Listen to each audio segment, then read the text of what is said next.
Helmet use কৰিব আৰু বহা মানুহজনকো হেলমেট লগাব সদায় হেলমেট লাগে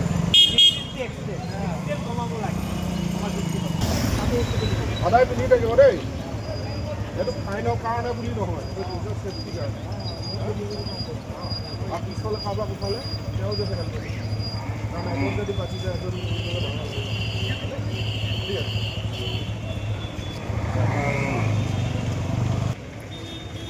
দিয়া আপোনাৰ আমাৰ ফালৰ পৰা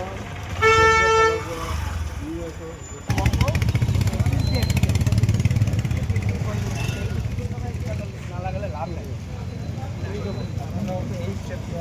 আমাৰ মতো ডিক্ৰিজ দেখছিলেন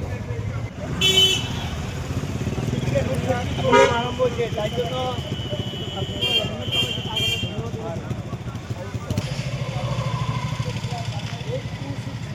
পোনপ্ৰথমে গোটেই ধুবুৰীবাসী ৰাইজক আমি ইংৰাজী নৱবৰ্ষ 2026 আন্তৰিক অভিনন্দন জনাইছোঁ।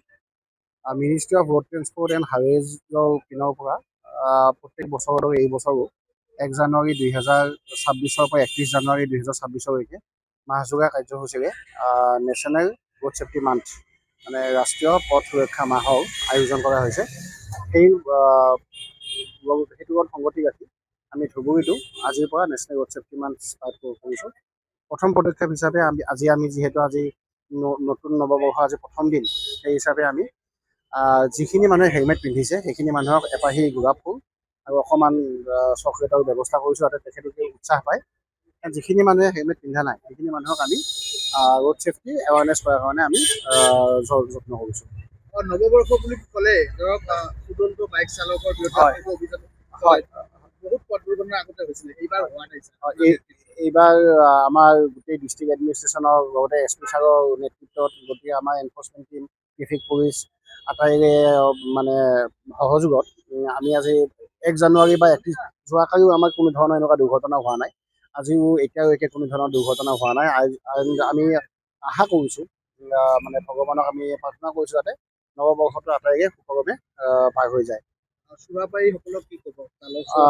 সুৰাপাৰীসকলক মই এটাই অনুৰোধ জনাম যে যাতে কোনেও মাদক দ্ৰব্য সেৱন কৰি কোনো ধৰণৰ নিচাযুক্ত দ্ৰব্য সেৱন কৰি গাড়ী চলাচল নকৰে, বাহন নচলায়। বিকজ এটা এক্সিডেণ্টে এটা ফেমিলিলৈকে ঘৰ অমানিশা নমাই আনে।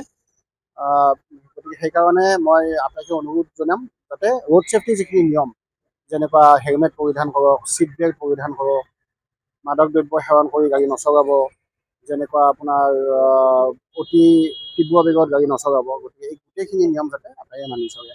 নতুন বছৰ ফেব্ৰুৱাৰী মাহ আহি আছে ছাৰ। হয় টেক্সৰ ক্ষেত্ৰত বা কৰ সংগ্ৰহৰ ক্ষেত্ৰত কেনেধৰণে হয় আমাৰ এইবাৰ গোটেই ধুবুৰী ডিষ্ট্ৰিক্টত টোটেল ৰেভিনিউ টাৰ্গেট আছিলে প্ৰায় 24 কোটি টকা। এণ্ড 24 কোটি টকাৰ ভিতৰত আমি আজিলৈকে মানে যোৱাকালিলৈকে 31 ডিচেম্বৰ 2025লৈকে আমাৰ 67% হৈ গৈছে। এণ্ড আমি আশা কৰিছোঁ যদি ধুবুৰীবাসী ৰাইজে সহযোগ কৰে আমি 100% ৰেভিনিউ ৰিচিভ কৰিব পাৰিম।